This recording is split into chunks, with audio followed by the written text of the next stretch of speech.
About Sumi Yim 174 lô ráo không ạ.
hám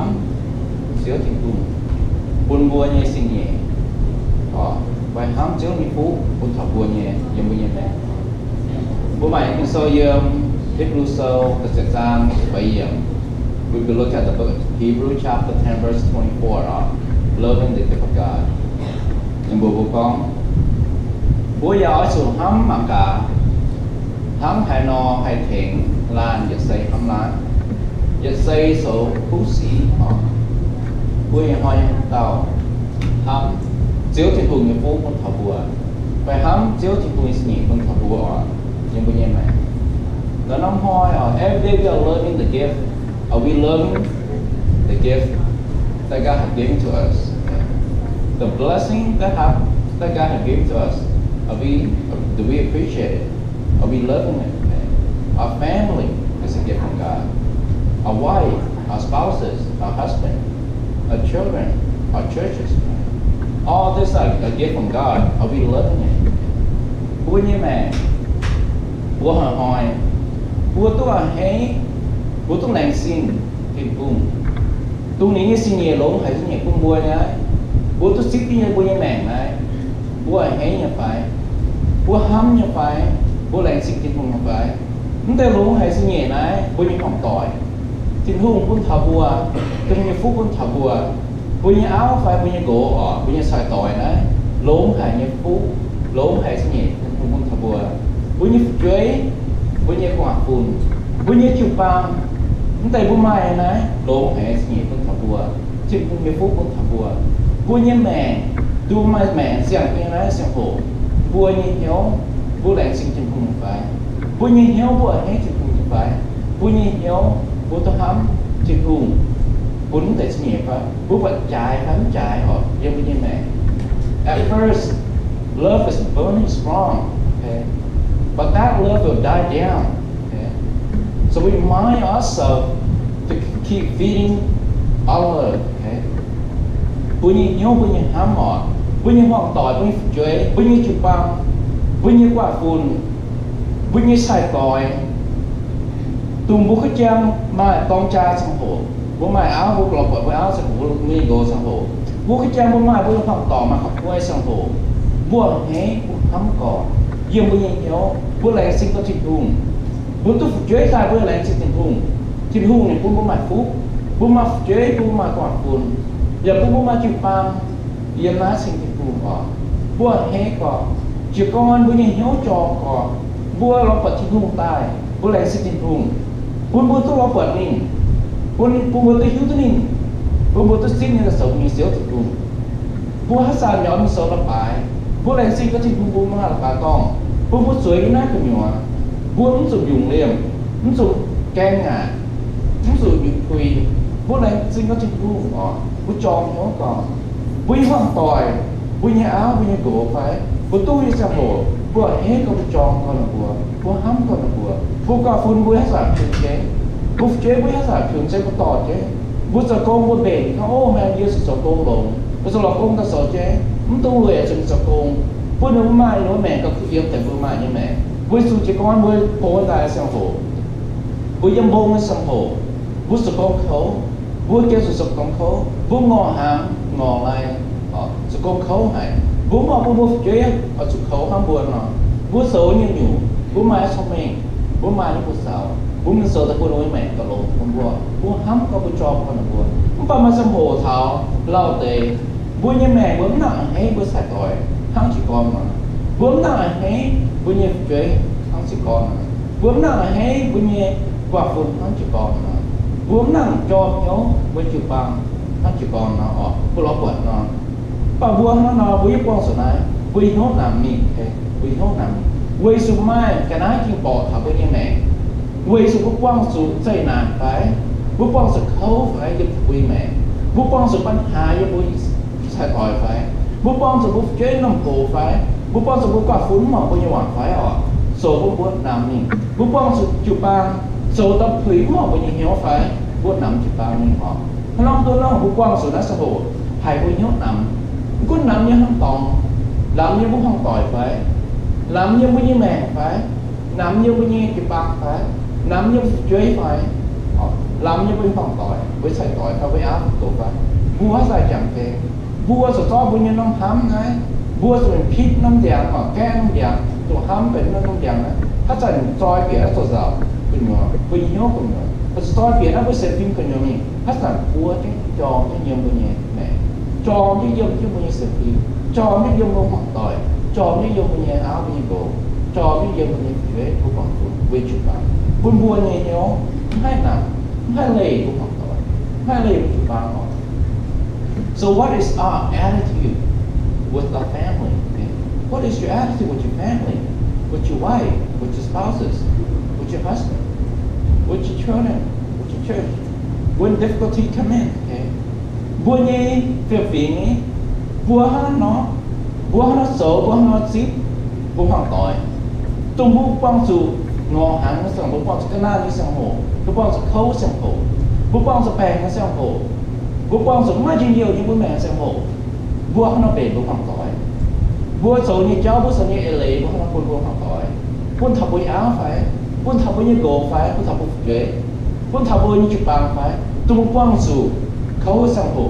bua quang dù cana sang hồ bua quang dù giàu sang hồ này bua nó số với phần gì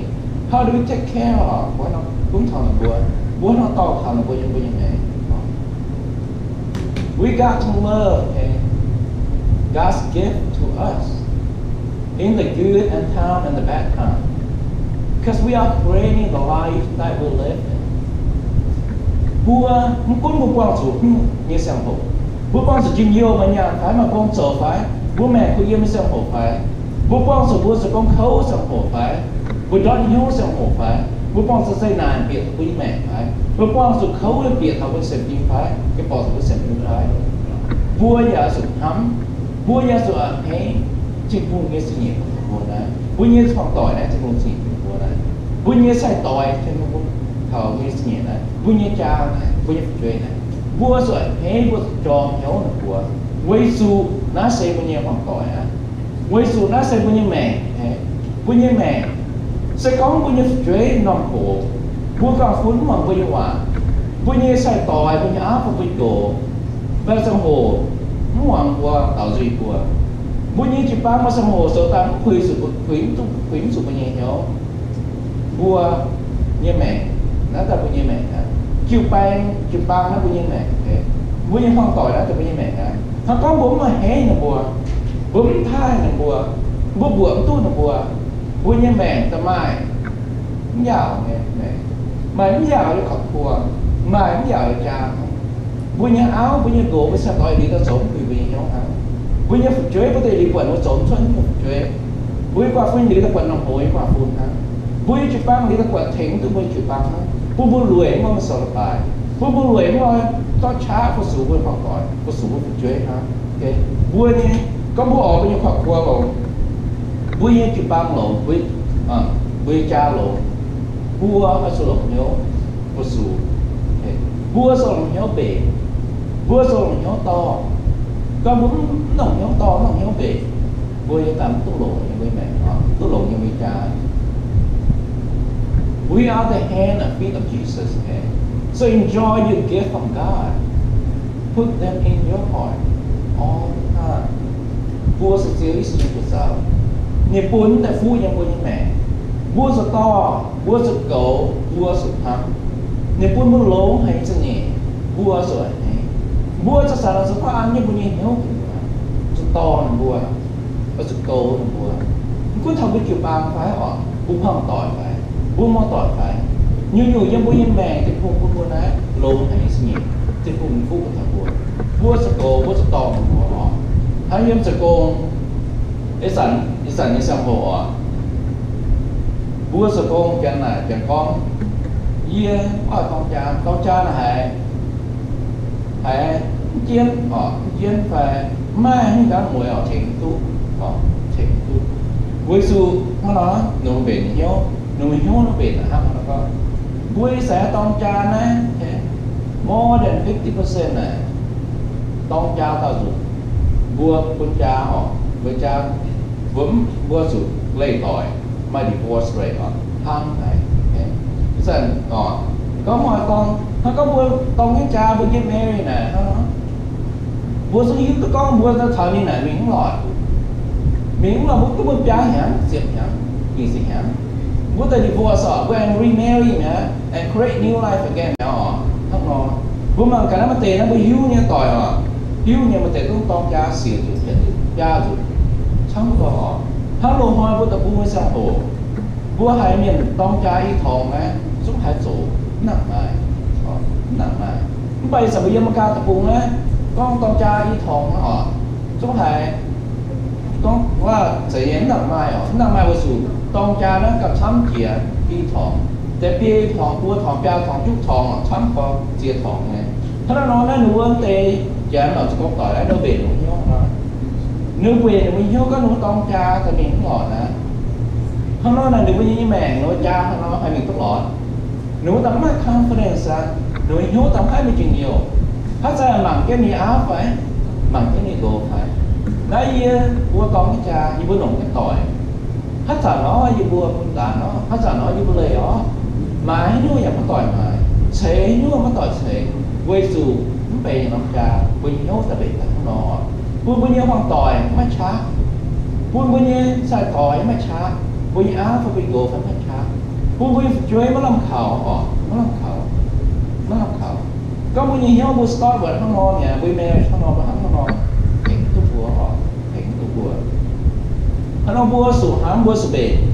cái bua như bua chiến ở bua quật thì đu nghe chữ nhẹ bua thằng bua này bua quật thì xin bua thai bua hám mà nó có bua như cha này bua như marriage này quang sủ khâu sang bộ quang sủ difficulty nhưng bua marriage là mà thằng con nào mà sang hồ bua sủ quang sủ khâu nhẹ mà sang hồ bua sủ quang sủ cái nào nhẹ mà sang hồ bua sủ quang sủปัญหาnhưng bua như chaยังไม่ยังห้องต่อยนะบุกว่างสุดเนี่ยมันป่าบัวสุมาจิกูยังไม่ยังแม่บัวสุมาจิกูยังที่บุญจ้าตรงว่าบัวให้ลิงทุเจียบัวให้นี่นะใช้บัวเบ็ดทุเจียบุญยังห้องต่อยก็บุญมาจิกูโอเคน่าจะมุงยังบุญจ้าก็บุญห้องต่อยก็บุญจ้าบุกว่างสุดเขาเตะบัวตายมันเจียนนะกว่ามันจะสิ้นเนี่ยมันกว่าที่นู่นสิ้นเนี่ยบัวตาสปีนนะบัวหล่อที่เต้าเนี่ยอ๋อnó chỉ tao nè mi lo cái gì nữa bua như cha bua sực cầu bua như xin nhẹ bua sực cầu bua tông cha họ bua như áo tập bua như áo à bua như áo tập bua như áo bua như gỗ tập bua như gỗ à trên hung bua bua tai nó sẽ có thằng bua tai trên hung bua lót bua còi tai trên hung như xin nhẹ bua tai bua rồi ấy cái hung xin nhẹ bua sực cầu trên hung xin nhẹมันคุณบุญชนเมืองเราได้หายของบัวสกลงอ่ะบัวเนี่ยอ้าวบัวกวดเราบัวสกงบัวสกงตายไม้อ๋อเข่งบัวจองมาเนี่ยอ้าวจองมาเนี่ยอ้าวบัวสาวเนี่ยบัวอยากจะสูบมันสกงจองมาหางตะบุยจองเบ่งมันยังโกอ๋อมันคุณก็เหยียดเนี่ยอ้าวเสียละหายห้าเรารวยมันรวยอยากไปยังงานมันทั้งเท่าบัวให้หมายเราโหแต่ซองถอนบัวบัวให้หมายการซองถอนบัวรวยบัวทำบัวยังไงนะน่าบัวเนี่ยอ้าวบัวสิ่งเนี่ยถึงแต่บัวจองเนี่ยฮะกูทำcái gì ấy con chẳng có hai lồng vui ấm dùng một số câu là số là hàng cú ta quân nó vui như quân xin lồng rồi taกูทำบัวน้าấm sẽทำvuiสิ่งนี้น้าấm sẽทำvui giftที่ผมทำบัวvui như giftแต่ที่ผมบัวนะบัวสวยnhư conบัวเบ็ดnhư conบัวจะสุเล่ไหมฮะบัวซองไม่ยาวหรือเปล่าฮะมันกุ้นให้เราออกกุ้นให้เรา family กว่าถ้าน้อยấm sẽเป็น family vui như family thì khôngเป็น family thì không vui như family này vui như phục chế à vui như phục chế nếuบัวnhư mẹ mà sang hồ nếu bua cổ tốt sai nếu hiếu hắn tốt sai nếu bua cái hai sổ nhú bua muốn thùng đó hiếu là bua nghe hoàn tỏi bua chế thùng này hả bua như qua phun nhiều thùng này hả muốn cuốn chơi đó mai xí là hại rồi mà con là hại rồi mà đau là hại lộn mà xí nhan là hại trắng mà béo là hại lộn giờ cũng sẽ không bua cốm cũng sẽ không bua to bua nghe nắm sẽ bua qua phun nắm sẽ bua chế nắm sẽ bua hoàn tỏiมันก็จีบังช้ำจีบังโจจีบังยังหายแต่หายโกเลยบุญเนี่ยย้อนหายโกไปยังมันย้อนหายฟัดจินหูพวกเรากว่าห้องจีบังแต่บุญจีบังฮะจินหูอยู่ว่ามีห้องจีบังแต่บุญจีบังบัวตาโซเลห้องจีบังบัวสุดจอมเนี้ยเจียนโซลาบาย con cô phải pháp long tòng bua sừng sò là bài bua sập sụp của chụp băng ná ta bua nhẹ dây bua chụp băng bua mai miền chụp băng bua miền thằng cầu à những cái lừa lẻ bua những hoàng tỏi bua những chụp băng bua những sinh nhẹ thì không thảo bua con hát nó bua sập cầu bua những sinh nhẹ bua sập thai bua những sinh nhẹ chỉ hùng cũng thảo bua này những ghép cũng thảo bua này bua sập hám bua sập cầu bua sập thai hắn nó bua những mèn bua sang my confidence tai bua sang hai chom hiếu tai bua sang hai bua taiยังบนเย่แม่ก็บนเย่ท่าบนเย่ใส่ต่อยท่าบนเย่จ่าท่าบนจีบางบัวช่วยน้องบัวบนเย่แม่ต้องให้มาประโยชน์บนเย่แม่ก็ต้องให้บัวบนจีบางบนเย่แม่ก็ต้องให้บัวบนใส่ต่อยบนเย่แม่ก็ต้องให้บัวช่วยบนเย่แม่ใจสักหน่วยบัวแต่ไม่ให้บัวแต่ไม่ต้องยิงโยนี่แม่เฮ้ยบนเย่แม่ต้องยิงโยบนเย่เป็นสิ่งที่สำคัญต้องยิงโยอ๋อยังไม่แม่ยี่ห้อcó nhữngบัวcó những hộp tàu bùa sở hám thiên phùng như cha ở thiên phùng nghe chi nhẹ lỗ hay xịt con thằng bùa để nhớ nhung có bùa nghe family nó bùa nghe phòng tội này bùa nghe family bùa sở hám bùa sở cổ bùa sở to muốn cuốn cái gì em cuốn ở bên family bùa quật thọ nó đã hai nhóm đồn nên là bùa nghe family muốn tham thằng bùa nhau muốn cuốn xía con rồi là hai bà chặt con rồi là hai nông hai bà bốn thảo bùa nghe về thảo với nhau bố bể mình nghe học tỏi ha bố bể mình chế bố bể mình còn phun ha bố bể mình nghe áo ha bố bể mình nghe đồ ha ná xin phun như xin nhẹ của bố sợ hám bố nghe xin nhẹ nên bố ấy xin nhẹ chim phun thần bố là bố hám thảo ha không sẽ bố hám thảo không sẽ phan thảo bố nghe nhau bố không sẽ mình hám thảo phun thêm nếu bố nghe xin nhẹ nếu bố hám thảo cổ thảo